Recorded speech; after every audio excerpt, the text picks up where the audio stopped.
దేవుని పరిశుద్ధ నామానికి స్తుతి కలుగును గాక. వచ్చిన వారందరూ దేవునికి స్తోత్రాలు చెప్తారా? కీర్తన పాడుకుని ఈ యొక్క జ్ఞాపకాల గుడిలో ముందుకు వెళ్దాం. కృప తప్ప వేరొకటి లేదైనా కీర్తన పాడి ప్రభు నామాన్ని కనపరుస్తూ ఆరాధన చేసుకుందాం.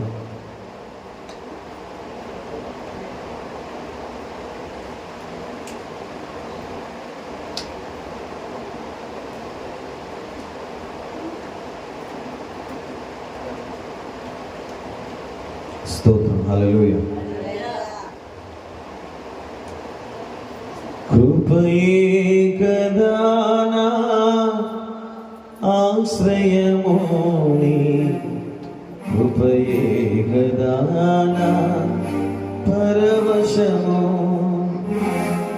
కృపయే కదా నా ఆశ్రయము, నీ కృపయే కదా నా పరవశము.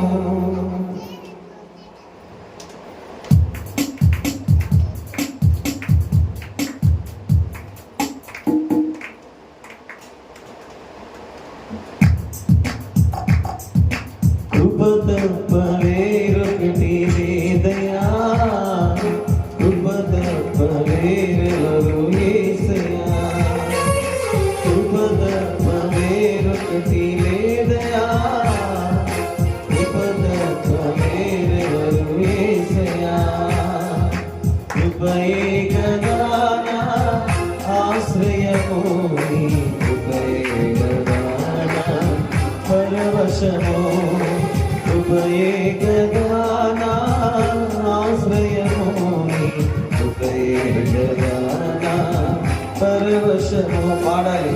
కృప తప్ప వేరొకటి లేదయా, కృప తప్ప వేరెవరు, కృప తప్ప వేరొకటి లేదయా, కృప తప్ప వేరెవరు యేసయ్యా.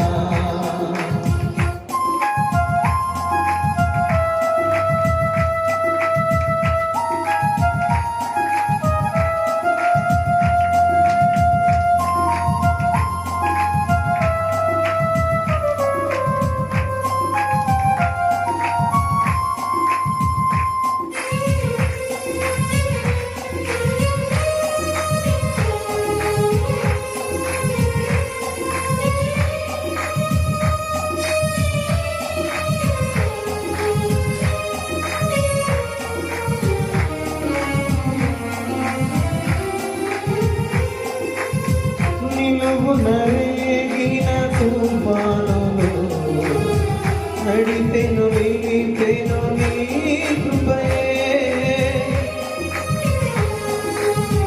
ఆమేన్. నిలువున రేగిన తుఫానులో నడిపెను నిలిపెను నీ కృపయే, నాయడ చెలవేగే నీ కృపయే, నాయడ చెలవేగే నీ కృపయే, కృప తప్ప వేరొకటి లేదయా, కృప తప్ప వేరెవరు యేసయ్యా, కృప తప్ప వేరొకటి లేదయా, కృప తప్ప వేరెవరు యేసయ్యా.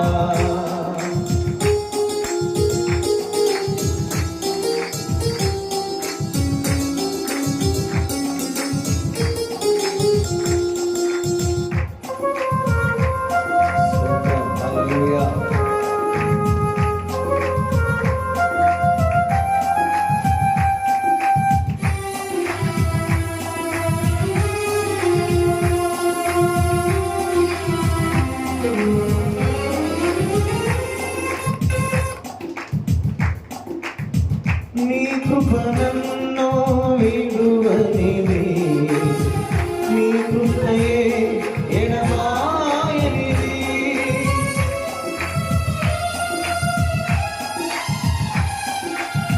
నీ కృప నన్ను విడువనిది, నీ కృపయే ఎడబాయనిది, నిత్యము నిలుచును నీ కృపయే, నీ కృపయే పాదం కృప తప్ప వేరొకటి లేదయా కృప తప్ప వేరెవరు కృప తప్ప వేరొకటి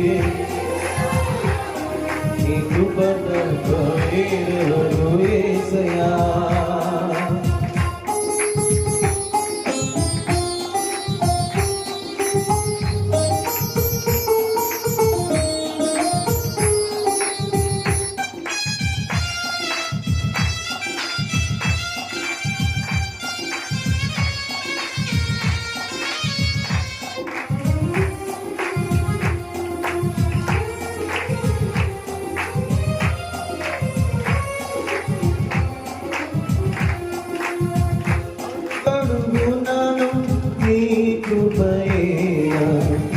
అనువనువునను నీ కృపయే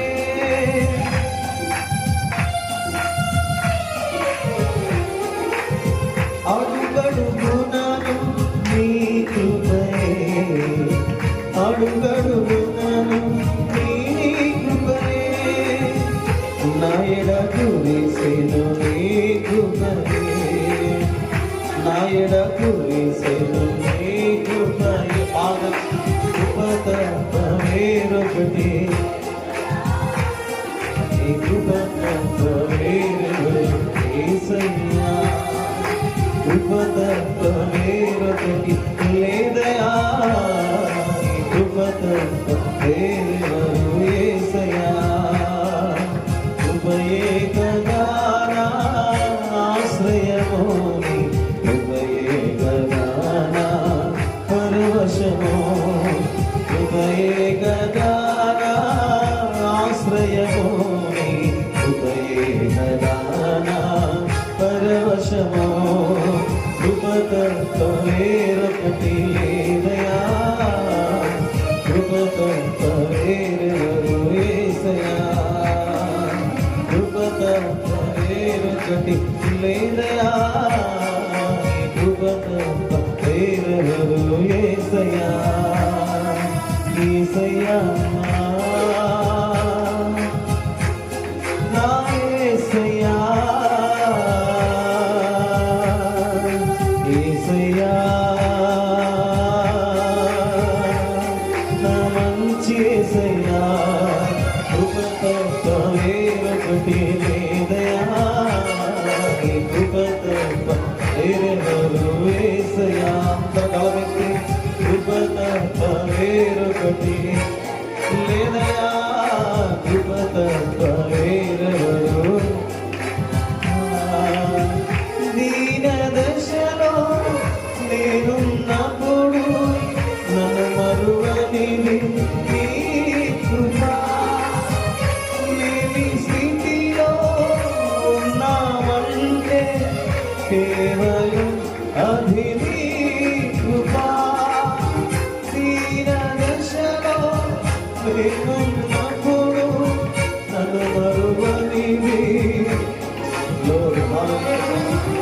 లేని స్థితిలో ఉన్నామంటే కేవలం అది నీ కృప నీ కృపయే నాకు ఆధారం ఆ కృపయే నాకు ఆదరణ నీ కృపయే నాకు ఆధారం కృపయే నాకు ఆదరణ కృపా కృపా నీ కృపా పాదం కృపా కృపా క్రీస్తు కృపా కృపా కృపా నీ కృపా కృపా కృపా క్రీస్తు కృపా కృపను గూర్చి న్యాయము గూర్చి నేను పాడెదను నీ సన్నిధిలో నిర్దోషముగా నేను నడచెదను కృపను గూర్చి న్యాయము గూర్చి నేను పాడెదను నీ సన్నిధిలో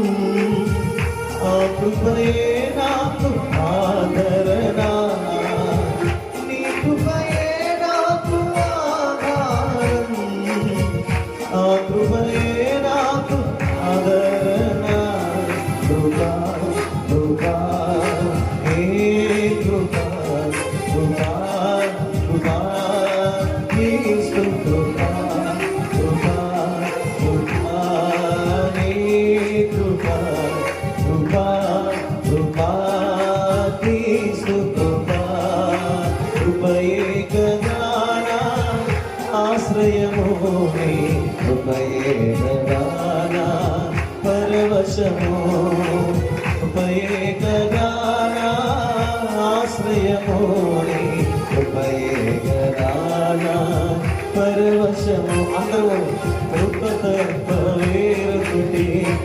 ఈ రాత్రి యేసయ్య కృప పొందుకున్న వారమై ఉండి దేవుని కనపరుచున్నాం.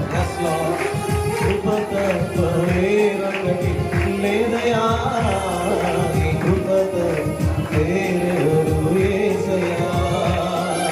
కృపయే కదా నా ఆశ్రయము నీ కృపయే కదా నా పరవశము కృపయే కదా నా ఆశ్రయము నీ కృపయే కదా పరవశము కృప తప్ప వేరొకటి. కృప తప్ప వేరు. అందరం కలిసి కృప తప్ప వేరొకటి. కృప తప్ప వేరు యేసయ్యా. హల్లెలూయా హల్లెలూయా హల్లెలూయా. అందరూ కూడా తలను వంచి మోకరించగలిగితే కొద్ది నిమిషాలు దేవుని కనపరిచినాం, దేవుని ఆరాధిద్దాం. అందరం నాతో కలిసి ప్రభు నామని కనపరిచింది. రాత్రి దేవుని యొక్క కృప మనల్ని ఇలా నడిపిస్తూ ఉంటాయి. మనము దీన దశలో ఉన్నప్పుడు ఆయన కృప మనల్ని జ్ఞాపకం చేసుకుంది. పిల్లరా, నిత్యమైన దేవుని కృప మనల్ని విడవక మరచిపోక శాశ్వతమైన కృపగా దేవుడు మన పట్ల అనుగ్రహించాడు. దేవుని సంఘములో దేవుని ఆరాధించే భాగ్యం ప్రభు మనకిచ్చారు. అందుకే నీకు వందనాలు స్తోత్రం అని చెప్పండి. స్తోత్రం స్తోత్రం. హల్లెలూయా హల్లెలూయా హల్లెలూయా. స్తుతిద్దాం అందరూ కలిసి స్తోత్రాలు నోరు తెరిచి నోరార ప్రభుని కనపరిచిన వేణోళ్ళ కొనియాడిన ఆయన నామాన్ని మనం కనపరిచిన. Thank you Jesus, thank you Jesus. Hallelujah hallelujah hallelujah hallelujah hallelujah. స్తోత్రం స్తోత్రం. హల్లెలూయా యేసయ్యా. హల్లెలూయా యేసయ్యా నీకు స్తోత్రం అని చెప్పు.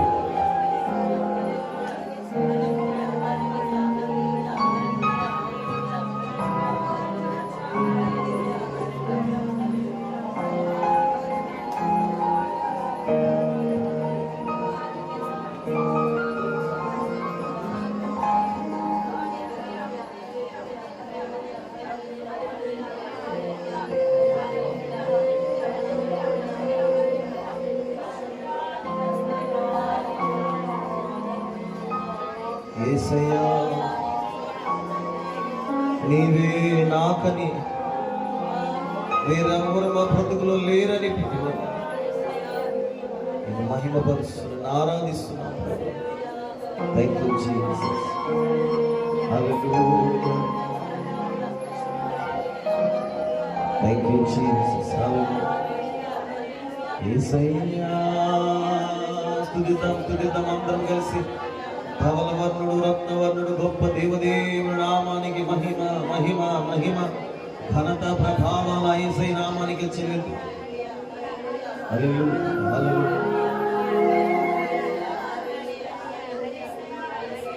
యేసయ్యా నీవే నాకని వేరెవరు నాకు లేరని. సాధ్యమైతే రెండు చేతుల ఆకాశం వైపు చూపిస్తూ ఆ మనసులో ఆ ప్రభు నామాన్ని స్మరిస్తూ యేసయ్యా నీవే నాకని వేరెవరు నాకు లేరని వేణోళ్ళ కొనియాడినా నాశలు తీరవే వేణోళ్ళ కొనియాడినా నాశలు తీరవే కృప వెంబడి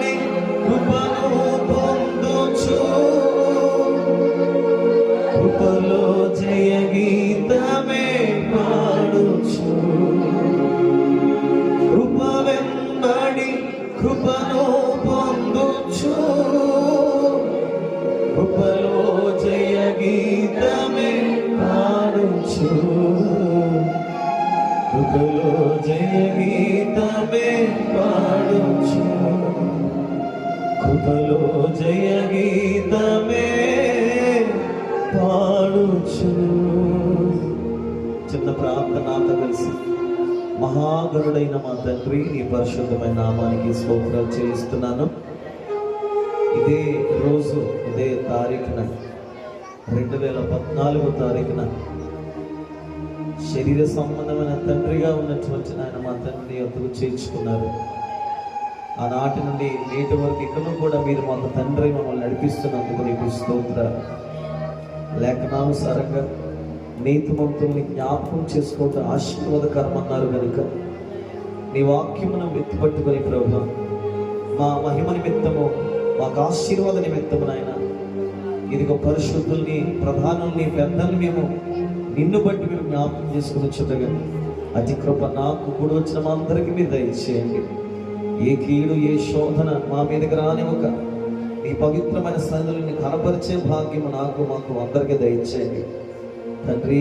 కీడంతా తప్పించి అయా మేలుకి జ్ఞాపకం చేసుకున్నాయి, సమస్త శోధన నుంచి విడిపించమని నజరుడైన యేసు క్రీస్తు నామమున ప్రార్థన చేస్తూ వేడుకొనుచున్నాము తండ్రి, ఆమేన్.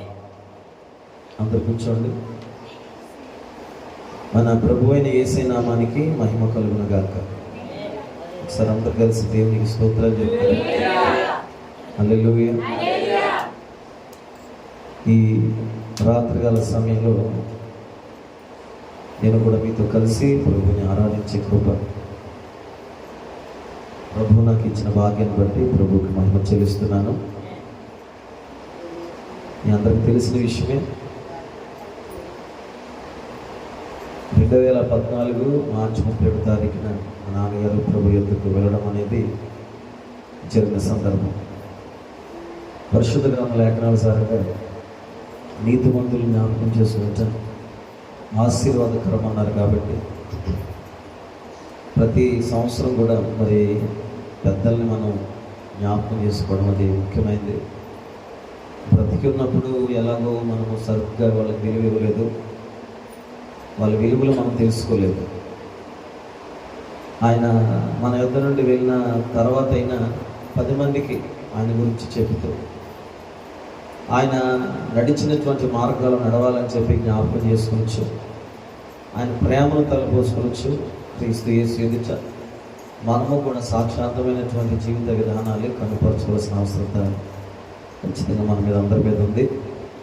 ఈ సమయంలో నేను వాక్యం చెప్పను కానీ కొంత సాక్ష్యం చెప్పిన తర్వాత సహోదరులు ముఖ్యమైన వాక్ సందేశాన్ని అందిస్తారు.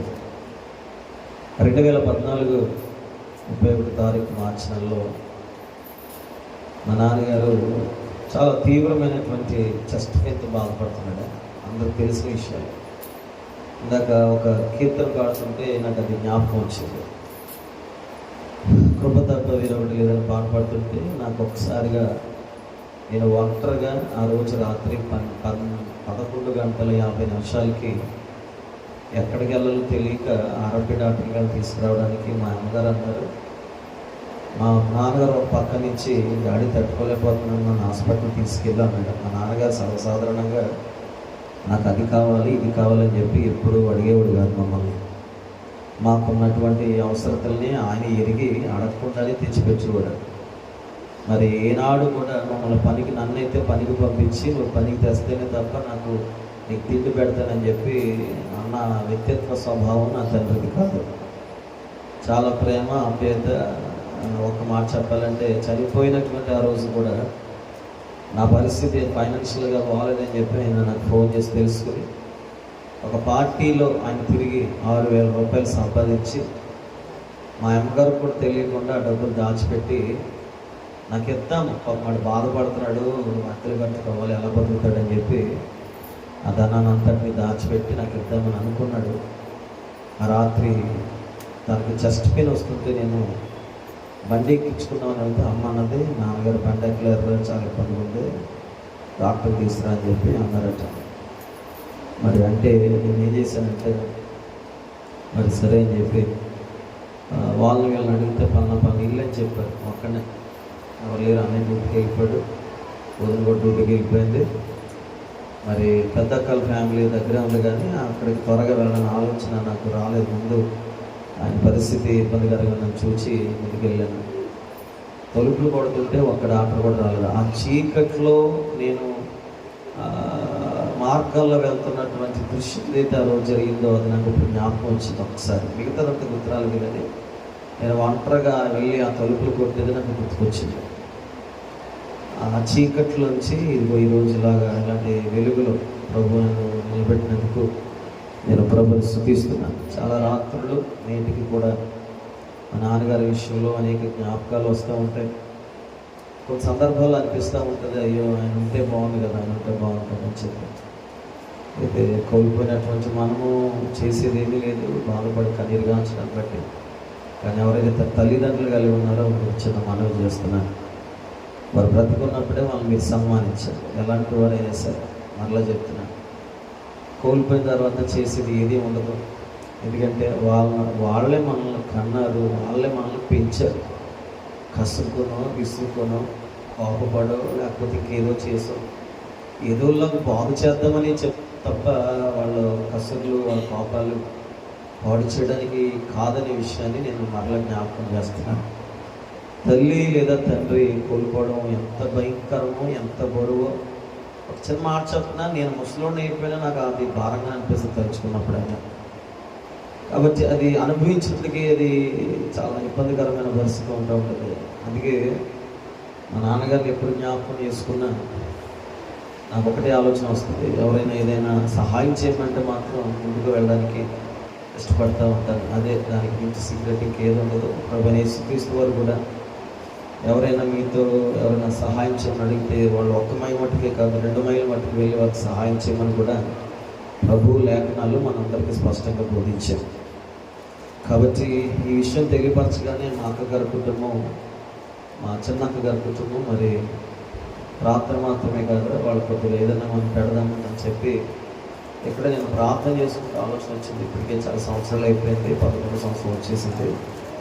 ఇప్పుడు 7వ సంవత్సరంలో అందరం కలిసి అక్కడ ప్రార్థన పెట్టాం. మళ్ళీ ఘనంగా పెట్టలేదు. సరే, సంఘంతో కొంతమంది పిలిచి పెట్టుకుందాం అనుకున్నాను, కొంతమంది రాలేదు కొన్ని కారణాలు బట్టి. సరే, ఏదైనా నేను ఇబ్బంది పడను. కాకపోతే చిన్న విషయం ఏంటంటే ఎంతో కొంత బాధ అనిపిస్తుంది, మన వాళ్ళు లేకుండా అయిపోయారా అని చెప్పి. సరే, వచ్చిన వాళ్ళని బట్టి నేను ప్రభుని స్తుతిస్తున్నాను. మరి చిన్న విషయాన్ని నేను జ్ఞాపకం చేస్తాను. మనము జీవించిన కాలం బైబిల్ చెప్తున్న ప్రకారంగా ఆయుష్కాలం ఎంత అంటే గట్టిగా ఉంటే ఒక 70 సంవత్సరాలు, లేకపోతే ఇంకా బలం ఎక్కువైపోతే ఒక 80 సంవత్సరాలు. 70-80 సంవత్సరాలకి చాలా బాధలు పడిపోతున్నాం. మనం అక్కడ మనం చేసుకున్నవి ఒక బాధలైతే మనం కల్పించుకున్నవి మరి అధికమైన బాధలు. మానవుడికి ఏం జ్ఞాపకం ఉందో తెలుసా? మన మట్టి ఘట్టములు అనే విషయం జ్ఞాపకం ఉంది. మానవుడికి ఏ జ్ఞాపకం ఉందో తెలుసా? మనం అంతలో కనబడి అంతలో మాయమైపోయే ఆవిరి వంటి వారు అనే విషయం మానవుడికి జ్ఞాపకం ఉండదు. కనుకనే పగలు అంటారు, కక్షలు అంటారు, కోపాలు అంటారు. వాడు మంచోడు కాదు, వీడు మంచిది కాదు, లేకపోతే వీళ్ళు చెడ్డోళ్ళు, వీళ్ళని చంపాలి, వీళ్ళని నరకాలని, వీళ్ళు పాడు చేయాలి, లేకపోతే ఇలా రకరకాలుగా అనుకుంటారు. నేను బయట వారి విషయం నాకు అవసరం, కానీ ప్రభువులో ఉన్న మనకి ఒకే ఆజ్ఞ ఇవ్వబడింది. ఒకటే విలువైన శ్రేష్టమైన మాట ఏంటంటే, నిన్ను వలె నీ పొరుగు వారిని ప్రేమించు. ఖచ్చితంగా మనము చేయవలసిన విషయం ఏంటంటే మనం ప్రేమించాలి. పొరుగువాడు అంటే బయట వాళ్ళు కాదు, ఇంట్లో నీకు కాని వారు ఎవరైతే ఎదుటి నిలబడ్డారో వారందరూ కూడా ఎదుటి మనిషిని ఖచ్చితంగా ప్రేమించాలి. వాళ్ళని అర్థం చేసుకున్నా చేసుకోకపోయినా ఖచ్చితంగా వాళ్ళని ప్రేమించాలి. మరి అనుకున్నాను, ఇలాగ ప్రార్థన చేశాను. సంవత్సరం కొద్దిగా అన్నం పిలిచి వాళ్ళకి ప్రేమ మీద పెడతామంటే అక్క స్పందించింది, అలాగే అన్నయ్య కూడా స్పందించారు. ఏదో నా మట్టుకు నాకు కూడా ఏదో తోచింది, చేసుకున్నాం. మరి ఈ కోటం పెట్టుకోవాలని చెప్పి అనుకున్నాం. దేవునికి స్తోత్రం వెళ్ళగాలి. ఎందుకంటే మన జీవితాల్లో ఏది శాశ్వతం కాదు. అందుకే ఏది శాశ్వతం కాదు. అన్నీ నాది నాది నాది నాది నాది నాది అనుకుంటాం. ఏది మందు కాదు, ఒక రోజుకి మందు కాదు. సగటుకు ఒక సెకండ్కి ప్రపంచంలో 8 మంది చనిపోతున్నారట. సగటుకు అంటే సెకండ్కి చిటికెత్త 8 సెకండ్లు అవుతున్నాయి. ప్రపంచం వ్యాప్తంగానంట ప్రపంచంలో 8 మంది చచ్చిపోతున్నారంట. అంటే ఇప్పుడు మనం కూటమి పెట్టుకునేలాగా కొన్ని వేల మంది చచ్చిపోతారు కూటమిలో. అందులో గొప్పలు ఉండొచ్చు, ధనికులు ఉండొచ్చు, ఐశ్వర్యవంతులు ఉండొచ్చు, అమ్మంగాలు ఉండొచ్చు, లేకపోతే ఆత్మీయులు ఉండొచ్చు, అధికారులు అవ్వచ్చు, లేకపోతే ఇంకో మేబీ ఎవరన్నా కావచ్చు. అందరూ ఏమైపోతారంటే చనిపోతారు. అయితే మానవుడు ఎంత ప్రయాసపడినా ప్రసంగిలో మాట అంటాడు, ఆ ప్రయాసం అంతా కూడా వ్యర్థము అన్నాడు. సూర్యుని క్రింద మానవుడు పడుతున్న ప్రయాసం అంతా కూడా వ్యర్థము. అందుకే ఎలీషా గెహజీకి మాట అంటాడు, ఇప్పుడు మనము గొర్రెలను, మేకలను, ఇళ్లను లేకపోతే ఇంకేదో చేసుకునే సమయమా అన్నాడు. నివసించడానికి ఖచ్చితంగా ఉండాలి. దేవుడు ఏదైనా కొప్పిస్తే నువ్వు ఖచ్చితంగా పొందుకోవాలి. కానీ పొందుకున్న నీవు మరలా యేసయ్య వైపు తిరిగి ఆయన ధ్యానంలోనికి వెళ్తూ, ఇవి అల్పమైనవి, ఈ లోకంలో బతకడానికి తిండి, ఆహారం, వస్త్రం, అలాగే నివాసం, ఇంకా కొన్ని ఇచ్చాడు, ఇది కేవలం అల్పమైనవి అని చెప్పి దాన్ని అలా ఉంచి బైబిల్ చెప్తున్న ప్రకారంగా ఏమి తిందుమో, ఏమి త్రాగుదమో, ఏమి ధరించుకుందామని కాక మొదట నీతిని, రాజ్యాన్ని వెతకండి అని ప్రభు చెప్పారు. కాబట్టి విశ్లేషముగా బైబిల్లో ప్రభు వాక్యం కూడా చెప్పింది. మరి ఎంతోమంది ఏదేదో చేస్తున్నారు కానీ దాని ప్రయాసం అంతా కూడా వ్యర్థము. కోట్లు కలిగిన ప్రాణదానము ప్రభు ఇవ్వకపోతే అదంత వ్యర్థమే కదండి. కనుక ఈరోజు మరి తండ్రి గారి నిమిత్తము ఈ కూటానికి వచ్చిన మీ అందరికీ నా హృదయపూర్వకమైన వందనాలు ఒకసారి చెల్లిస్తున్నాను. ఈ సమయంలో సహోదరులు విజయ్ గారు ఒక 30 నిమిషాలు టైం కూడా ఎందుకు చెప్పానంటే 9 గంటల కల్లా మనం కూట ముగించి తర్వాత ఆహారం ముగిద్దామని చెప్పి ఆలోచన ఉంది. కాబట్టి ఖచ్చితంగా 9 గంటల కల్లా నేను ఈ కూటాన్ని ముగించడానికి ఇష్టపడుతున్నాను. మరి నేనే మాట్లాడితే ప్రత్యేకత ఏముండదని చెప్పి సహోదరుడు నేను చెప్పాను. ఎందుకంటే కొంతమంది తమ్ముళ్ళకి చెప్తే వాక్యం చెప్పరు, జడిసిపోతూ ఉంటారు. కొంతమందికి నేను ఇస్తే వద్దు అంటారు. మరి ఎప్పుడు కూడా మీరు గుర్తుపెట్టుకోండి, దేవుడు ఇచ్చినటువంటి ఆతిథ్యం ఏదైతే ఉందో అది ఖచ్చితంగా స్వీకరించాలి. ఒక ఇంటికిలో వాళ్ళని ప్రేమించి ఏదైనా ఇచ్చినప్పుడు ఇష్టం లేకపోయినా కనీసం తీసుకోవాలి. ఒకరోజు ఒక చోటకి మా ఇంకా బంధువులకు వెళ్ళాను, సెంటర్లోకి వెళ్ళాను, కొత్తగా వెళ్ళాను, పిల్లలు కొత్త ఉంటుంది. ఆ ఇంటికి వాళ్ళు మజ్జిగ చేసి వచ్చారు. ఎండాకాలం వెళ్ళాము, మజ్జిగ చేసి వస్తే మజ్జిగ బాగుంటుంది కదా తాగేద్దామని చెప్తే దానికి కొళ్ళో మజ్జిగ నాకు అర్థం కాదు, అంత పులుపు ఉంది. కక్కేద్దామంటేనేమో కొత్త మొఖాలు అయ్యి ఏమనుకుంటారు, లేకపోతే ఇంకేదో చెప్తుంది.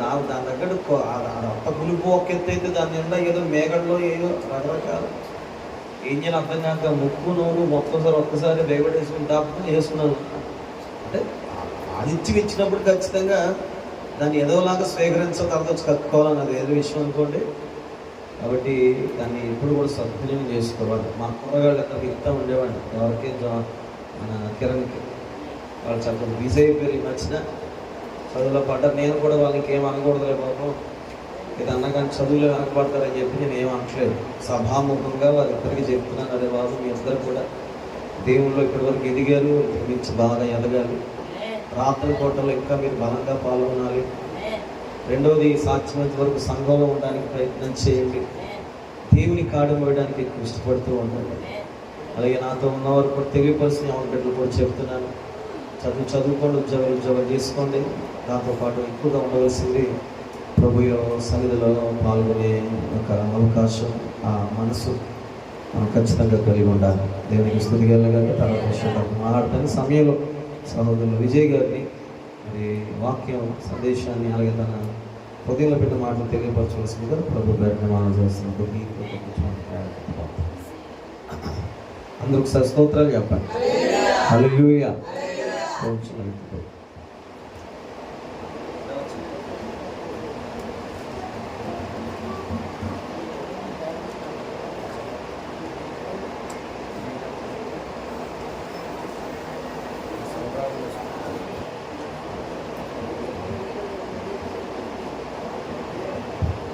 మాట్లాడండి,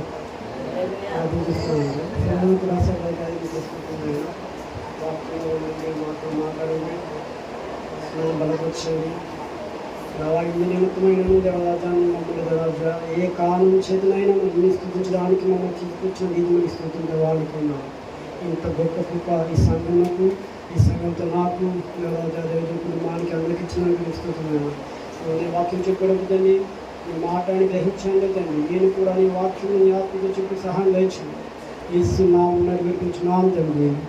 ఆమేన్. హల్లెలూయా. నిర్వహిస్తున్నాము మనకి అన్నీ ఉన్నారండి. అలాగే గదికి అందరికీ వందాడు, కుటుంబానికి అందరికీ వందాడు. నేను ఒక 2 నిమిషాలకు వచ్చిన మాట చెప్తాను. డాక్టర్ వాళ్ళ నాన్నగారు కూడా నాకు బాగా పరిచయం అండి. నేను వాళ్ళ ఇంటికి వెళ్ళేవాడిని. వాళ్ళ ఇంటికి వెళ్ళేటప్పుడు ఎప్పుడు కూడా ఆ విజయ్ బాగున్నావా విజయ్ ఆయన బాగా కాకేసేవాడు. ఆ విజయ్ బాబు నమస్తే విజయ్ ఇలాగనే ఊరండి. ఆయన ఇలాగైనా ఊరండి. ఎప్పుడు చూసినా ఎప్పుడు ఒక సైకిల్ ఉండదండి. ఆ సైకిల్ స్పీడ్గా తొక్కుండా చూడండి. దమ్మునికి అవి నాకు విజయ్ ఇలాగనే ఊరండి. ఆ రోజు ఆయన ఇప్పుడు ఒక మాట ఉంటుంది నాకు. ఆ బెంగళూరులోనే ఏదో కూర ఊటా మాడియా అని ఊరండి.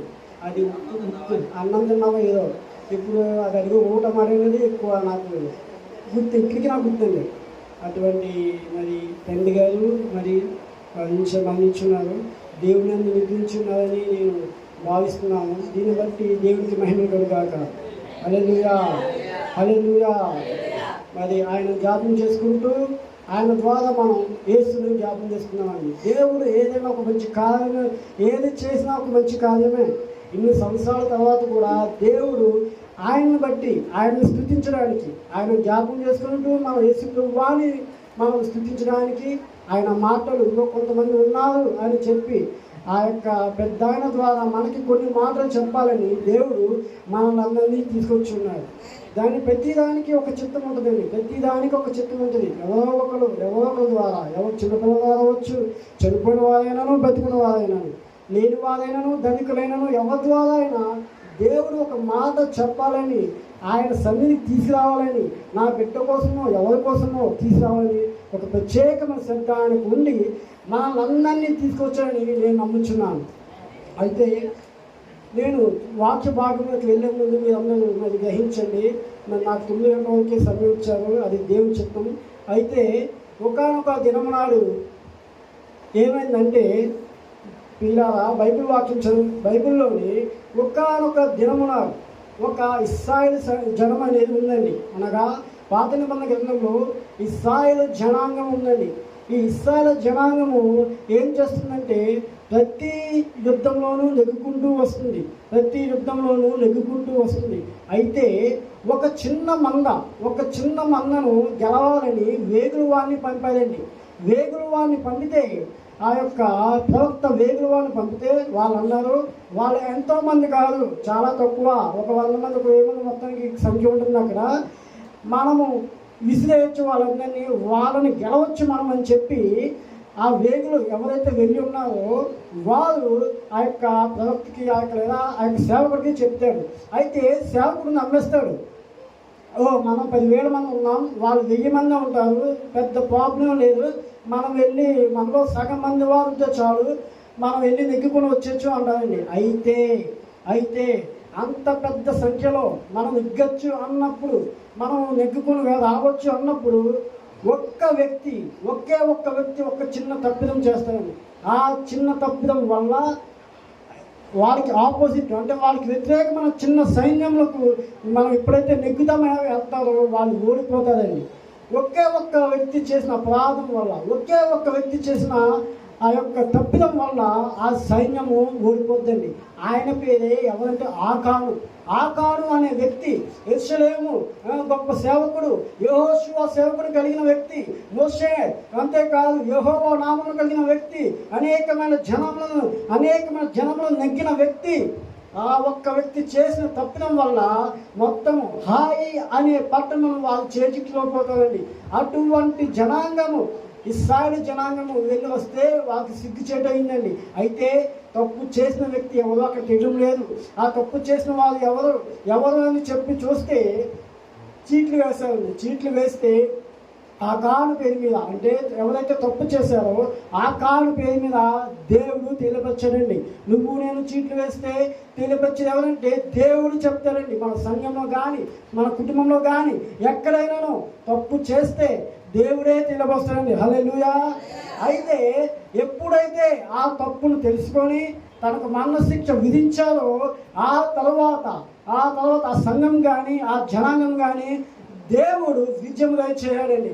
చిన్న పట్టణము హాయి అనే పట్టణము వారు చర్చిలో పోదండి. నేను దీనికోసం ఎందుకు చెప్తున్నానంటే మన కుటుంబంలో కానీ మన సంఘంలో కానీ లేదా మన యొక్క దేశంలో కానీ మన రాష్ట్రంలో కానీ ఒక్కని వల్ల ఆ యొక్క ఏదైతే ఓడిపోయిందో ఒక్కడి వల్ల ఓడిపోయిందో ఆ ఒక్కడు బాగుపడితే ఆ దేవాది దేవుడు మనకి మన కుటుంబానికి మన జీవితానికి విజయం చేస్తాడు. హల్లెలూయా. కుటుంబంలో ఒక్క వ్యక్తి ద్వారా మొత్తం కుటుంబము చాలా చిన్నాభిన్నమయ్యే పరిస్థితి ఉంది.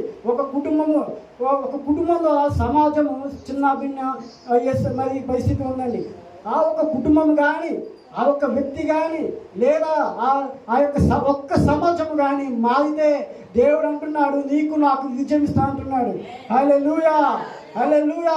ఇప్పటికే మనం ఎన్నో విజయాలు చూసామండి. ఆ విజయాలు చూసి ఇంకా మనం ఏం చేయాలి? అటువంటి ఆ కాని వ్యక్తులే కాకుండా నువ్వైనను నేనైనను ఇంకా ఏ తప్పుదాలే కాదు ఎటువంటి వ్యక్తిత్వం ఏ తప్పు వ్యక్తిత్వం లేకుండా మనలో ఆ తప్పును తెలుసుకొని దేవుని మనం నిలబడితే అంటున్నాడు దేవుడు నీకు విజయం ఇస్తా అంటున్నాడు, నీ కుటుంబానికి విజయం ఇస్తా అంటున్నాడు. అయితే ఇలా జరిగిందండి. ఆ యొక్క వృత్తాంతం అలాగే ఉంచండి. అక్కడ యెహోషువ పద్ధతి ఆ యొక్క ఆకాన పద్ధతి అలా జరిగిందండి. జరిగితే ఒకానొక దినమునాడు మొదటి వృత్తాంతం వచ్చిందండి. అలా ముందు వెళ్తుండగా ఏమంటే ఒకానొక రాజు ఏం చేశారంటే మళ్ళీ ఒక వ్యక్తి ద్వారా అండి. అయితే ఆ వ్యక్తి ఎవరు అంటే అన్యుడు ఇశ్రాయేలు వంశస్థుడు కాదు. కానీ అక్కడ ప్రవక్త లేకపోవడం వల్ల అక్కడ దేవుని సేవకుడు లేకపోవడం వల్ల ఒక్క వ్యక్తి ద్వారా ఇశ్రాయేలు జనాంగం నాశనం చేయాలి. ఒకే వ్యక్తి ద్వారా ఇశ్రాయేలు జనాంగం నాశనం చేయాలని చూశారండి. ఆ ఒక్క వ్యక్తి రాజును పట్టుకుని అంటాడు కదా, నువ్వు శపిస్తే ఆ జనాంగం శపించబడుతుంది, నువ్వు దీవిస్తే ఆ జనాంగం దీవించబడుతుంది, నువ్వు మరణం పలికితే ఆ జనాంగం మరణం వస్తుందని చెప్పి ఆ యొక్క అన్యుడు ద్వారా మరొక అన్యుడు ఎవరిని దేవుని సంఘం పాడు చేయడానికి, దేవుని కుటుంబాన్ని పాడు చేయడానికి, దేవుని యొక్క దేశం పాడు చేయడానికి ఒక వ్యక్తి వాడుకోపోయాడండి. అయితే దేవాది దేవుడు చాలా మంచివాడండి, చాలా గొప్పవాడండి. ఎందుకంటే చెప్తాను చూడండి, ఆ ఒక్క వ్యక్తి ధనము కోసం ఆశించి, ఆ ఒక్క వ్యక్తి బలము కోసం లేదా నగల కోసం ఆశించి, బంగారం కోసం ఆశించి, ఆస్తుల కోసం ఆశించి ఒక గొప్ప జనాంగం శపించబోయాడండి. ఒక గొప్ప జనాంగమును ఆస్వాదించడం మానేసి శపించబోయాడండి. అయితే ఆ దేవాది దేవుడు మనం వాక్యంలో చదువుకున్నాం చూడండి, నేను చెప్తాను. ఆ దేవాది దేవుడు పలుకున్న మాటలు చూడండి. సంఖ్యాకాండం 23:8 వచ్చింది.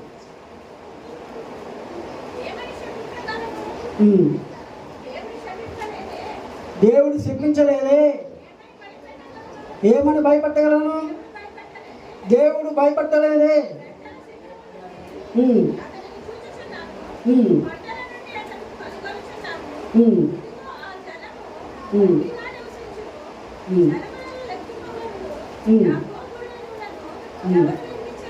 చాలండి. అదే సంఖ్యాకాండం మరి పైకి వెళ్ళి 22 వచ్చి చదవండి. 22.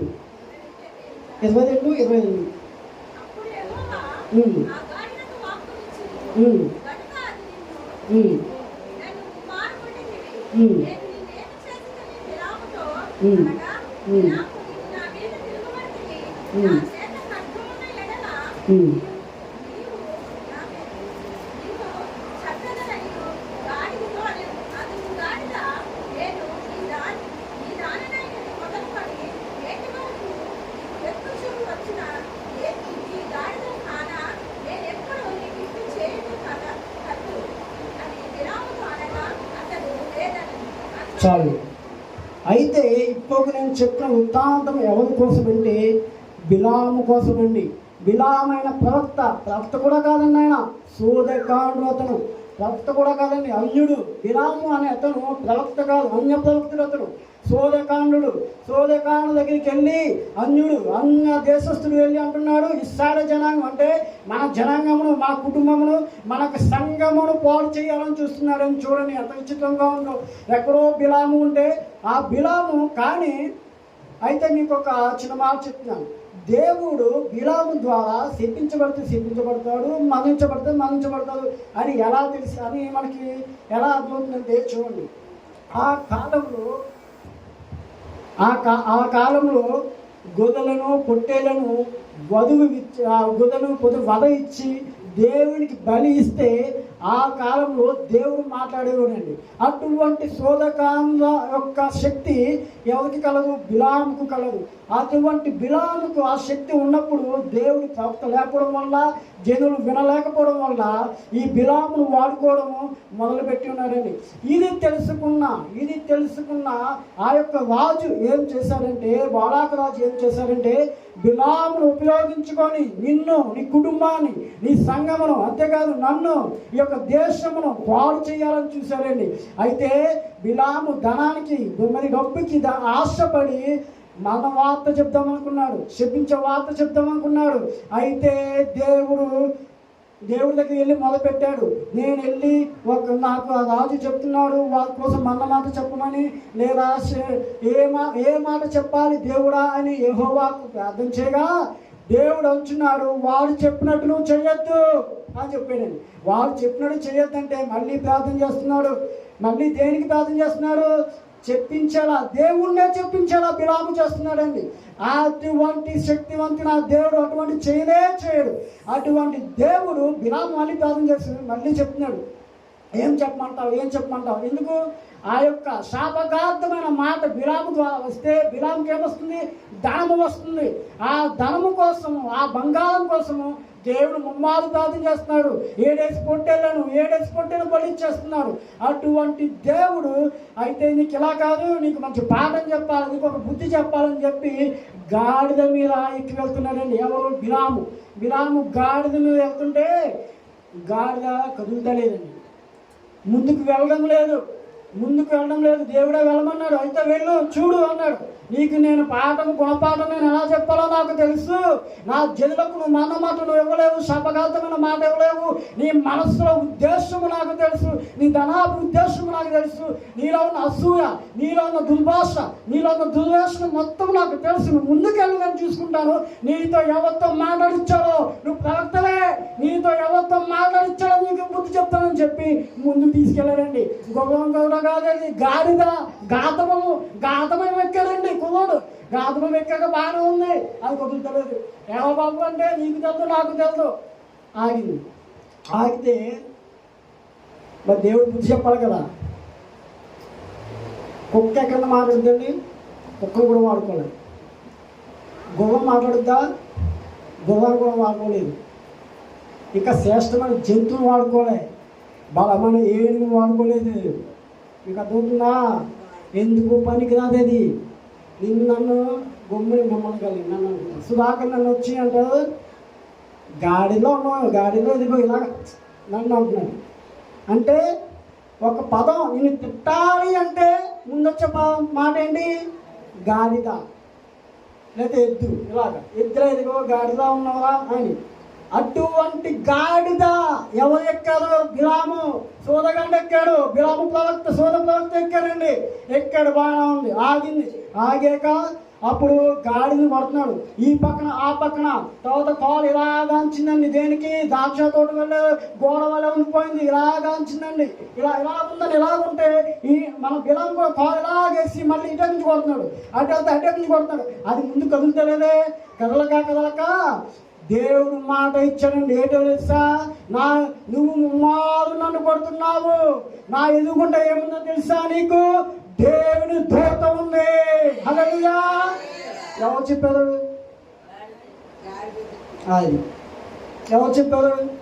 గాడి చెప్తే కానీ వినలేదు. అటువంటి పరిస్థితి ఒక క్రైస్తవుడికి రాకూడదు. అటువంటి పరిస్థితి సంఘానికి రాకూడదు. అటువంటి పరిస్థితి నాకు రాకూడదు. హల్లెలూయా. మనము యెహోవాతో మాట్లాడాలి, ఆయన మనకు చెప్పాలి. హల్లెలూయా, హల్లెలూయా. ఆయన ఆత్మ మనతో మాట్లాడాలి.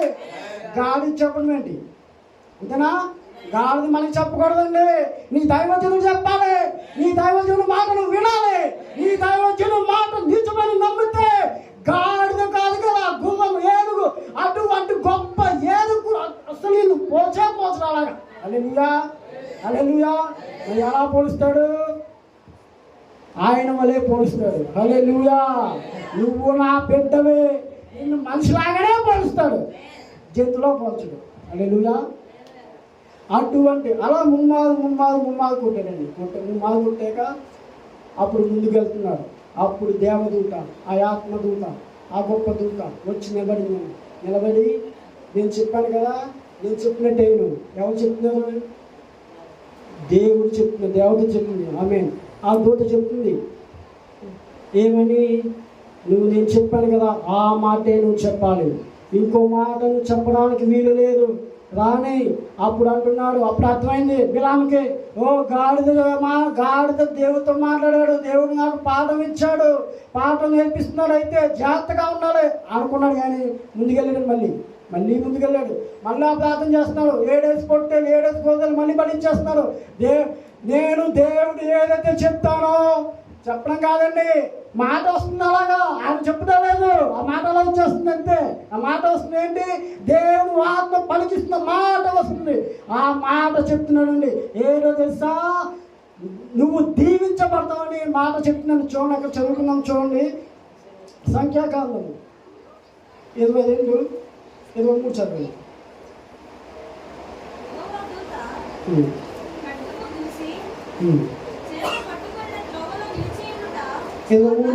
ఇరవై 23 చదవండి.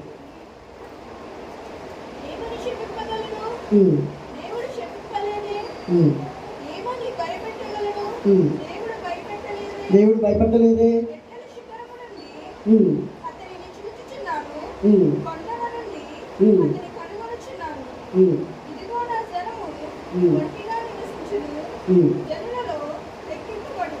ఎక్కిపోవడదు. హల్లెలూయా, హల్లెలూయా. అదిగోండి మాట చెప్తున్నాడు. ఏంటంటే నేను శాపకమైన మాట నేను చెప్పలేను, మనకైన మాట చెప్పలేను రాజా అని చెప్పి ఎన్ని ప్లేస్ తీసుకెళ్ళాలంటే, ఒకటి బయలుకొండ, ఇంకోటి ఫిస్గా పొలము, 3 శిఖరంలో 3 ప్లేసుల్లో తిప్పాడండి బిలామును. ఎవరు? ధనవంతుడు. ఆ ధనవంతుడు ఎవరు? అన్యుడు. ఈ బిలాము ఎవరు? బయట పెడితే ఈ ఇద్దరు కలిసి ఎవరిని నాశనం చేయాలని చూశారు? ఈ స్థాయిని నాశనం చేయాలని చూస్తున్నారు. 3 ప్లేసులు తిప్పాడండి. ఏకంగా ఒక ప్లేస్ కాదు. ఎవరిని కావట్లేదు పని ఇంకొక తీసుకెళ్తారు. అక్కడికి ఆనపత్తులో బిలాము అనే వ్యక్తి ఉన్నాడు, సూదగాళ్ళ తర్వాత బాలాకని రాజు. ఇద్దరు కలిసి అనపత్తులో ఈ దూతల సంఘాన్ని నాశనం చేద్దాం అని చెప్పి ఒక ప్రకటన తీసుకొచ్చి చేద్దాం అనుకున్నాడు. పానవాళ్ళ అనపత్తులో పనవట్లేదు, రాజమంది తీసుకెళ్తాం. ఎక్కడికి? నాశనం చేసేయడానికి రాజమంది తీసుకెళ్ళాడు. అక్కడ అంటుంది మాట, ఇది దూతల సంఘం, ఇందులో మరణం ఉండదు, శాపం ఉండదు, ఓన్లీ దేవుని ఆత్మ తప్ప ఇంకేముండదు. హల్లెలూయా. రాజమండ్రి అయిపోయింది. మళ్ళీ వైజాగ్ తీసుకెళ్ళాడు రాజు. అక్కడ కూడా ఈ సంఘం నాశనం చేద్దామని. ఎక్కడికి వెళ్ళాలి? పనవదు. ఎందుకు? మాట్లాడేవాడు దేవుడు, మాట్లాడేవాడు యెహోవా దేవుడు. ఎవరి ద్వారా గుణపాఠం చెప్పడండి? గాడిద ద్వారా గుణపాఠం చెప్పిస్తున్నాడు. ఎవరికి? అంత గొప్ప వ్యక్తికి, సోదకాండుకు. దేవుడు పిలవగానే బడివ్వగానే మాట్లాడే ఆ వ్యక్తికి గాడిద బుద్ధి చెప్తుందండి. అయితే ఈ వృత్తాంతం అంతా ఎలాగా ఉంది? ఇదే గాడిద బాగానే ఉందండి. ఇలాగే యేసు ప్రభు వారు ముందుకు వెళ్తుంటే తన 2 శిష్యులు ఉన్నారండి. 2 శిష్యులు చెప్తున్నాడు ఏమనంటే, అక్కడ ఒక కట్టబడిన గాడిద ఉంటుంది, దాన్ని తీసుకెళ్ళి అంటున్నాడండి. హల్లెలూయా. కట్టబడిన గాడిద ఉంటుంది, దాని కట్ల విప్పి మీరు తీసుకురండి అని చెప్పి యేసు ప్రభు వారు మరలా గాడిదని వాడుకున్నారండి. హల్లెలూయా. అక్కడ కూడా వాడుకున్నది దేన్ని? గాడిదనే. ఇటువంటి గాడిదను మీకు మాట చెప్తాను చూడండి. గాడిద బిడ్డ పుడితే, తొలుచూలు పుడితే, గాడిద తొలుచూలు ఎవరండి? గొర్రె యొక్క తొలుచూలు ఇస్తారండి. అది నిబంధన, అది యొక్క ధర్మశాస్త్రంలో ఉన్న రాయబడిన సంగతి అండి. అది కూడా మీకు చెప్తాను చూడండి.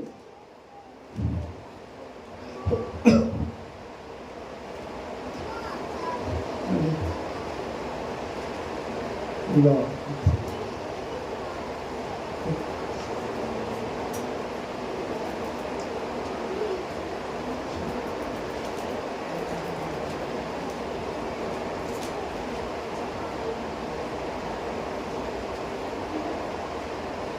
ఇర్మియా 5:24 చదవండి.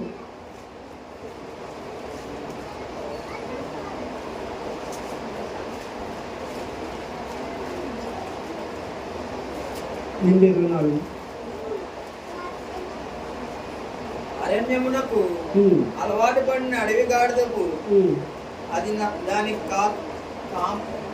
కామరత వలన గాలి పీల్చిన కలుసుకున్నప్పుడు దాన్ని త్రిప్పగల వాడేవాడు దాని వెదకు గాడిదలలో ఏది అలసి ఉండదు. చాలండి. తర్వాత నిర్గమాకాండం 13:13.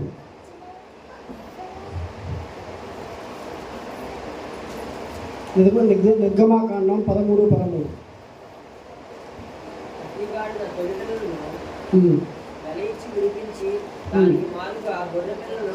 దేనికి మాదిగా?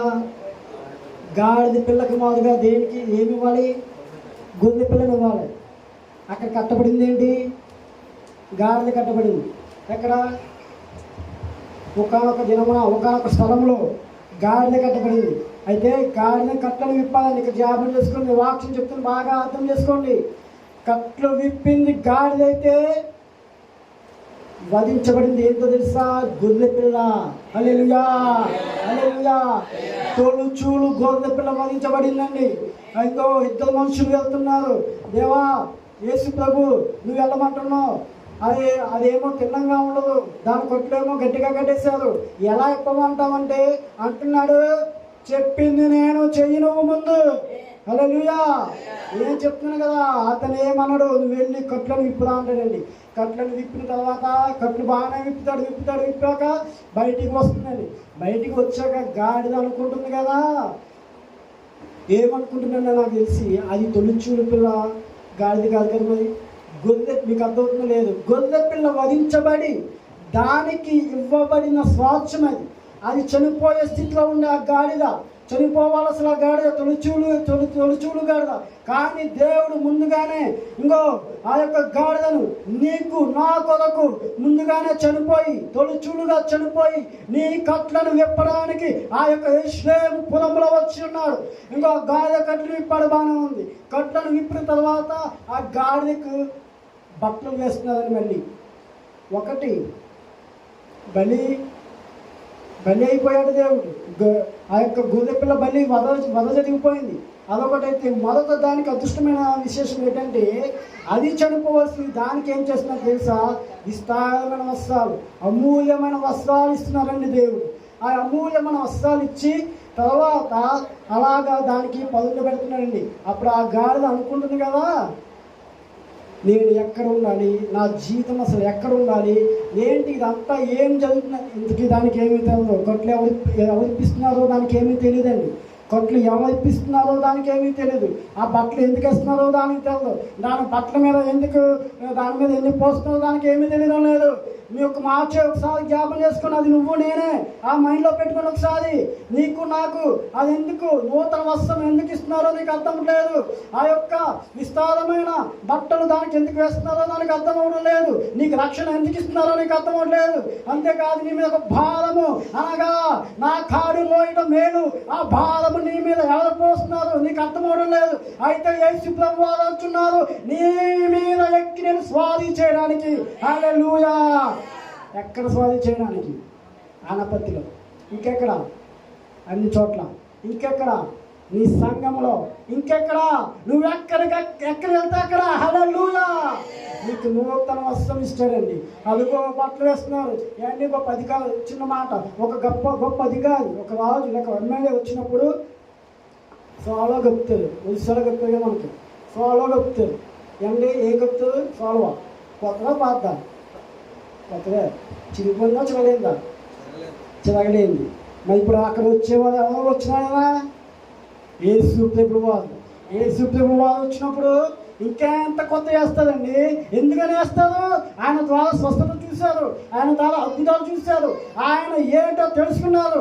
ఇంకో మంటలు పట్టుకుని ఆరాధిస్తున్నారు. ఓ సన్నాని జయధ్వని పలుకుతున్నారు. జయధ్వని పలుకుతున్నా అతనికి కొత్త బట్టలు వేస్తుంటే ఆ గాలి అనుకుంటుంది, నాకు అనుకుంటుంది, అవును నాకే. హల్లెలూయా, హల్లెలూయా, హల్లెలూయా. నువ్వు నేను యేసు ప్రభు మోయాలి. నువ్వు నేను యేసు ప్రభు మోయాలి. నీకోసం నా కోసం పాత నిబంధనలు ఎప్పుడో ఒక తొలిచూలు పిల్లను వధించేశాడండి. తొలిచూలు పిల్లను ఇచ్చేసి కొత్త నిబంధన ఇప్పుడు వచ్చేటప్పుడు కట్టేశాడండి. కట్టి కట్టి కట్టి దాని మన్నము పొందగా దాని ఆ యొక్క కట్లను కట్టబడి ఉన్నప్పుడు ఆ ఇద్దరు వ్యక్తులు అనుకుంటున్నారు. ఒకరు మాకు చిత్తం చూడండి. రేపు గుర్రాన్ని దమ్మన్నా బాగున్నాం, కుక్కని దమ్మన్నా బాగున్నాం, మంచి కుక్కను, లేకపోతే ఏంటి గాడిందమ్మన్నాడు ఏంటి, నాకేం అర్థమవట్లేదు ఏంట్రా అని చూస్తే దేవాతి దేవుడు యెహోవా దేవుడు పాత నిబంధన గ్రంథంలో అదిగో బిలాముతో మాట్లాడిన గాడిద. ఇదిగో దేవుడు మరొకసారి సాదృశ్యం చూపిస్తున్నారండి. ఏంటంటే ఈ గాడిదకు విజయధ్వని వినిపించాలి. హల్లెలూయా, హల్లెలూయా. నీకు నాకు ఆ గాధబముకు అనగా నీ యొక్క జీవితానికి, తన జీవితానికి ఏమొచ్చిందో తెలుసండి? మేలుకరమైన జీవితం వచ్చిందండి. హల్లెలూయా. యెహోవాను ఆశ్రయించు వారికి ఏ మేలు కొదువై ఉండదు. అదిగో దానికి మేలు వచ్చేసింది. ఏ మేలు అంటే దాని యొక్క కట్లు విప్పబడ్డాయి, దాని చేతి నుంచి కట్లు విప్పబడ్డాయి. ఏ కట్లు? అతమాడి కొట్టు అంటున్నాం, ఇంకోటి ఏదో అంటున్నాం, లేదా ఇంకోటి ఏదో అంటున్నాం. అవును, నేను చెప్తున్నాను చూడండి. ఏ కట్టు అంటే నీకు దేవుడు లోకంలో కట్టబడిన ఆ కట్ల నుంచి, ఆ యొక్క అన్యత్వం నుంచి, ఆ యొక్క కట్ల నుంచి దేవుడు నిన్ను యెరూషలేము పురంలో తిప్పడానికి, అనగా పరలోక రాజ్యంలో తిప్పడానికి, అనగా నా సంఘంలో తిప్పడానికి దేవుడు అక్కడి నుంచి కట్టను విప్పుకుంటూ వచ్చాడండి. హల్లెలూయా. వచ్చినవాడు ఏమి వదిలేదండి, కట్లను విప్పేసి ఏమి వదిలేదు, కూర్చున్నాడు. అబ్బా ఏం చేశాడండి? కూర్చున్నాడు. కూర్చొని యెరూషలేము పురంలో, ఆ యొక్క పురంలో తిరుగుతుంటే జనులు అనుకుంటున్నారు, ఇదిగో ఆయన వస్తున్నాడు, గాడిదని చూస్తాలే, నన్ను చూస్తలేదు, నా దేవుని చూస్తున్నారు. హల్లెలూయా. నా యేసు ప్రభువాన్ని మాత్రమే చూస్తున్నారు. అవును, నువ్వు నేను కనబడకూడదు, దేవుడే కనబడాలి, దేవుడే కనబడాలి. హల్లెలూయా. అదిగో అలనాడు ఆ యొక్క బిలాముకు కనబడలేదు. ఏం కనబడింది? దేవుడు కనబడడం లేదు, గాడిద కనబడుతుంది. ఆ గాడిదను వాడుకున్నాడు, ఆ గాధబొమ్మ వాడుకున్నాడు. గాధబొమ్మ మొదలు మాలు కొడుతున్నాడు. ఎవరు వచ్చారో చూడు అంటుంది. కానీ అతను ఏమి పట్టించుకున్న తర్వాత ఆయన నేత్రములు దేవుడు తెరవబడితే కానీ ఆ ముందున్న దూత ఎవరో కనబడలేదు. ఇప్పుడు అదేమీ లేదండి. ఆ దేవాతి దేవుడే వచ్చేసాడు. ఆ దేవాతి దేవుడు వచ్చేసి ఆ యొక్క గాధబొమ్మకి ఎక్కి, అప్పుడు బిలాము ఎక్కితే ఇప్పుడు నా దేవుడు ఎక్కాడు. హల్లెలూయా, హల్లెలూయా.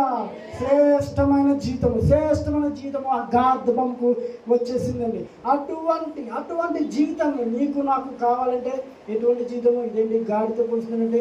ఒక్క మాట వచ్చిన మాట చూసుకోండి, ఓని సాదృశ్యము మాత్రమే. అది అక్కడ ఇంకో జంతువుని పెట్టచ్చు, లేదా ఇంకో దాన్ని పెట్టచ్చు. కానీ ఎన్నిక లేని దాన్ని పెట్టుకున్నాడంటే ఎందుకో తెలుసా? గనులైన వారిత మనం గనులు పరచాలని. హల్లెలూయా.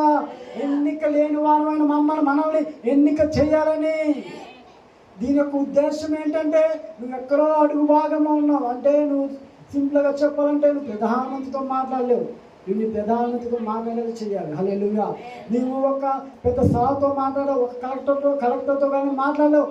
నిన్ను అక్కడికి చేర్చాలని, నువ్వు ఎక్కడో ఉన్నావు అక్కడ వ్యక్తి, ఆ కలెక్టర్ నీ దగ్గర రావాలని దేవుడిని వాడుకోవాలని చూస్తున్నారు. హల్లెలూయా. అటువంటి జీవితాన్ని గొప్పవాడిని గొప్ప చేయడం ఏముందండి? పలానా వాళ్ళ దగ్గర ఒక 10 లక్షలు ఉన్నాయి, ఇంకో దగ్గర 10 లక్షలు ఉన్నాయి. ఇద్దరిని గొప్ప చేయడం ఏముంది? సున్నా. ఏమి లేని వ్యక్తిని గొప్ప చేయడమే గొప్ప. అది నా యేసు వల్లే జరుగుద్ది. హల్లెలూయా, హల్లెలూయా. యోబు గ్రంథం 39:5 చదవండి.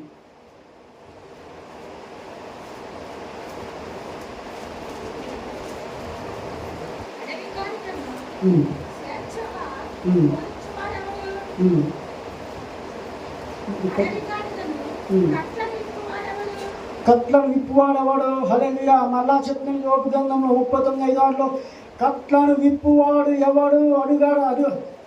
అడవిగాడిదను విప్పువాడు ఎవడంటే నా యేసుప్రభు వాడండి. అంత గొప్ప దేవుడు, అంత దేవాతి దేవుడు ఆ యొక్క స్థలంకు వచ్చి, ఆ స్థలం వచ్చి ఇంకో బాలాకు రాజు చేసిన తప్పిదము, బిలాము చేసిన తప్పిదము మరొకసారి మనం చేయకూడదండి. ఎందుకంటే ఒకసారి సారి దేవుడు నిన్ను నన్ను వాడుకోవాలని చూస్తున్నారు. మనము బుద్ధి చెప్పాలి. మనం దేనికి ఎవరికి బుద్ధి చెప్పాలి? ఇందుకే మీరు అనుకుంటున్నారు, మనుషులకు అనుకుంటున్నారు. మీరు అందరూ మనుషులు కదా మనం చెప్పేది బుద్ధి. సాతానికి చెప్పాలి, అపవాదికి చెప్పాలి. అపవాది మనల్ని మరి తన కుతంత్రాలతో మనల్ని ఏలిబడి చేద్దాం అనుకుంటున్నాడు. మనకు తెలియదు అనుకుంటున్నాడు. మన కళ్ళకు మన మనోనేత్రాలు తెరవలేక ఉండాలేమో తెరవకుండా చూడాలని చూస్తున్నాడు. ఆ అపవాదిని మనం గద్దించాలండి. ఆ సాతాన్ని మనం గద్దించాలి. ఇదిగో నా దేవుడు నన్ను వాడుకుంటున్నాడు. నీకు తెలియదు బిలామా, నీకు తెలియదు బాలాకు. ఓ రాజు, నా యేసు ప్రభువు వారు నా కట్లను తెంపి ఉన్నారు. నా కట్లను తెంపి నాకు అధికారం ఇచ్చినారు. నువ్వు నన్ను ఏమి చేయలేవు. హల్లెలూయా, హల్లెలూయా, హల్లెలూయా. అర్థమవుతుందండి అందరికీ వాక్యం? హల్లెలూయా.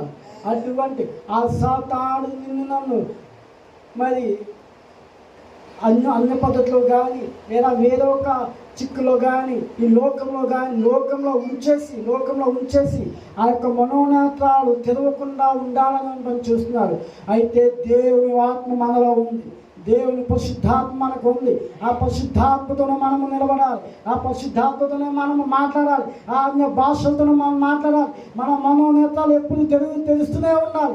ఆ దేవాతి దేవుడు ఎప్పుడైతే తన ఆత్మ మనతో ఉంటుందో మన కట్లను దేవుడు విప్పబడుతున్నాడు. హల్లెలూయా, హల్లెలూయా.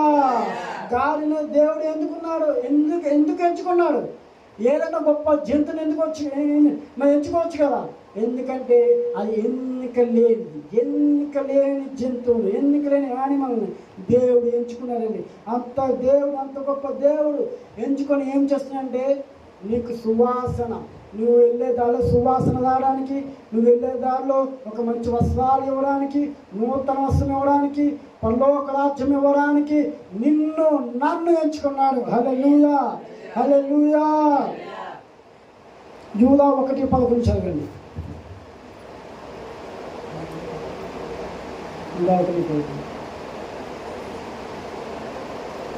నువ్వు ఇచ్చేస్తాను ఒక 5 నిమిషాలు త్వరగా చదువు.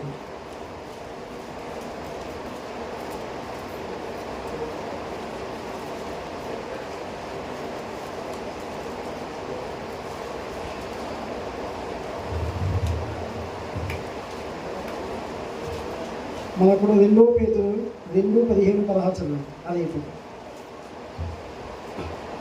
యూదా 1:11, 2 Pétru 2:15-16.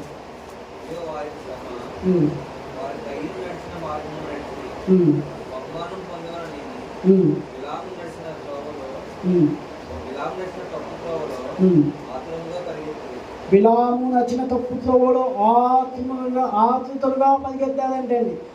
తర్వాత అండి చాలు. యూదా 1:11. మరి దేవాతి దేవుడు చూడండి, ఈ 1:11, 2 Pétru ఈ యొక్క 2వ అధ్యాయం 15-16లో కూడా దేవుడు ఏం చెప్తున్నాడంటే బిలాము వెళ్ళవలసిన మార్గంలో మనం వెళ్ళకూడదని దేవుడు ఒక గాద్దబమునే వాడుకున్నాడు. నిన్ను నన్ను కూడా ఎందుకు వాడుకోవడం నిజంగా చెప్పాలంటే నువ్వు నేను మనిషిని, నువ్వు నేను దేవుని బిడ్డనండి. నువ్వు నేను దేవుని మట్టితో, దేవుడి శ్వాస ద్వారా మనము బతికి ఉన్నాం. దేవుడి శ్వాస ద్వారా మనం నిర్మించబడి ఉన్నాం. ఆ యొక్క గొప్ప దేవుడు ఆ యొక్క పశువులు కానీ ఆ యొక్క జంతువులు కానీ వాడుకున్నాడే, మరి నిన్ను నన్ను కూడా వాడుకోవాలి. గుణపాఠం చెప్పాడండి, బిలాంకి గుణపాఠం చెప్పాడండి, గాలి ద్వారా గుణపాఠం చెప్పినాడు. ఆ గుణపాఠం చెప్పినప్పుడు బిలాము మరి అప్పటికీ వినలేదు. వినకపోతే ముమ్మారు కూడా ఆ యొక్క బిలాము తనకు దేవునికి శాపము తెచ్చుకున్నాడు. కానీ ఎందుకంటే అతను దేవుని భక్తుడు కాదు, దేవుని ప్రవక్త కాదు, దేవుని మాట వినే వ్యక్తి కాదు. తనకి డబ్బు కావాలి, తనకి ఏం కావాలంటే పరపతి కావాలి, గొప్పతనం కావాలి. ఇటువంటి గొప్పతనము పరపతి రాజు ఎదుట నేను ఘనము పొందాలని ఆ బిలాము చూసుకున్నాడు. కానీ గాడిద అంటుంది నీకు పనవదు, హల్లెలూయా, నీకు పనవదని చెప్తుందండి. ఎందుకని? యెహోవా దేవుడు నీ ద్వారా ఆశీర్వాదకరమైన మాటే తప్ప శాపకరమైన మాట ఈ సంఘమునకు, దోతల సంఘమునకు అటువంటి మాటే తప్ప ఇంకో మాటను ఎవరని చెప్తున్నాడు. హల్లెలూయా, హల్లెలూయా. మీరు ఎప్పుడు సాదృశ్యంగా ఒకటే తీసుకోండి. ఇశ్రాయేలు జనాంగం అంటే మన సంఘము, ఇశ్రాయేలు జనాంగం అంటే మన దోతల సంఘము, ఇశ్రాయేలు జనాంగం అంటే మనమే. హల్లెలూయా, హల్లెలూయా. బైబిల్ చదివేటప్పుడు అదే చూడండి, ప్రవక్త ఏదైనా చూడండి, ఏం చదువుకున్నా ఇశ్రాయేలు జనాంగం వస్తే దూతల సంఘం కనబడాలి. ఇశ్రాయేలు జనాంగం వస్తే మనమనే తెలుసుకోవాలి. ఇప్పుడు ఎలీషా ప్రవక్త నీ దైవజనుడు, ఏలియా ప్రవక్త నీ దైవజనుడు. ఆ ఏ ప్రవక్తన వస్తే నీ దైవజనులనే నువ్వు ఉద్దేశంగా నువ్వు సాదృశ్యంగా తీసుకోవాలి. నువ్వు బైబిల్ అంతా చదివేసి ఇదిగో ఏలియా ప్రార్థన, ఎలీషా ప్రార్థన అని బాగానే ప్రార్థన చేస్తావు. మనం దేని సాదృశ్యంగా తీసుకుంటున్నావు? ఈ వాక్యం వినేటప్పుడు కూడా అదే నేను చెప్తున్నాను. బిలాము గాద్దబంతో గుణపాఠం చెప్పిన దేవుడు అంటున్నాడు, ఇదిగో ఈ సంఘానికి లేదా నీ కుటుంబానికి నాకు దేవుడు మాట ఆశీర్వాదకరమైన మాటే తప్ప శాపకరమైన మాట రాదని చెప్తున్నాడు. హల్లెలూయా, హల్లెలూయా. అటువంటి గొప్ప దేవుడు మరొకసారి ఈ యొక్క కొత్త నిబంధన గ్రంథంలో ఆ యొక్క కట్టలు చెప్పడానికి వచ్చాడు. మళ్ళీ నీకోసమే వచ్చాడు, మళ్ళీ దాన్నే వాడుకున్నాడు, ఆపశుడు వాడుకున్నాడు. ఇదిగో నిన్ను నన్ను మరొకసారి అదైపోయింది కొత్త నిబంధన. ఇంకో కొత్త నిబంధన తర్వాత మళ్ళీ మనం ముందుకు వచ్చున్నాం, ఇంకా ముందుకు వచ్చున్నాం. ఇప్పుడు నిన్ను నన్ను వాడుకోవాలి. హల్లెలూయా. ఏ విధంగా వాడుకోవాలి? ఆ విధంగానే ఆ యొక్క గాద్దబము ఏ విధంగా వాడుకున్నాడు, ఇదే దానికి ఎలాగైతే ఘనత వచ్చిందో, జయత్వాన్ని ఎలాగైతే వినబడిందో నీ కుటుంబంలో, నా కుటుంబంలో హోసన్నా అని వినమన్నారు. హల్లెలూయా, హల్లెలూయా, హల్లెలూయా. అటువంటి హోసన్న జయత్వాన్ని నీకు, నాకు, నా కుటుంబంలో మరి కంపల్సరిగా వినబడితే ఆ యొక్క సాదృశ్యము ఏమైతే ఉందో ఆ సాదృశ్యము మనకు ఉంటుందని. హల్లెలూయా, హల్లెలూయా, హల్లెలూయా, హల్లెలూయా. స్తుతి మహిమా ఎల్లప్పుడూ దేవునికి చెదము. హల్లెలూయా, స్తుతి మహిమా ఎల్లప్పుడూ దేవునికి చెదము. హల్లెలూయా, hallelujah, hallelujah, hallelujah. Hallelujah, hallelujah, హల్లెలూయా. స్తుతి మహిమా దేవునికి చెదము. హల్లెలూయా, స్తుతి మహిమా దేవునికి చెదము. హల్లెలూయా, స్తుతి మహిమా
హల్లెలూయా, హల్లెలూయా, హల్లెలూయా. ఒక చిన్న ప్రార్థన. గాడిదలతో కాదు మాట్లాడి వినిపించుకోసింది. దేవుని మాట వినేవారంగా మనం ఉండాలి. మనుషుల మాటకు చెవియకూడదు కాదు, దేవుని మాట, దేవుని ఆత్మ ద్వారా పలికే మాటకు చెవియకాలి. ప్రియ సోదరులారా, గాడిదలంటే మన బ్రతుకులకి తొలిచూలు గొర్రెపిల్లగా బలైనటువంటి దేవునికి మహిమ మహిమ మహిమ మహిమ. Thank you Jesus, thank you Jesus, thank you Jesus.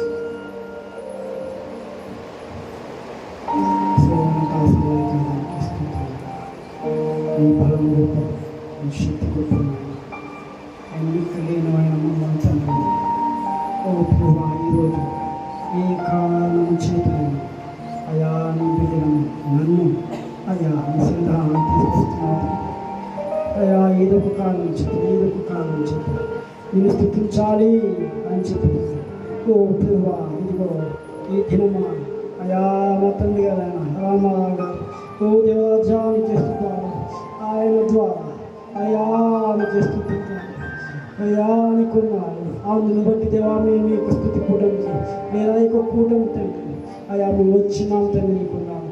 అవును దేవా, నువ్వు మాతో మాట్లాడితే తీసుకుంటున్నాను ఆయన దేవానికున్నాను.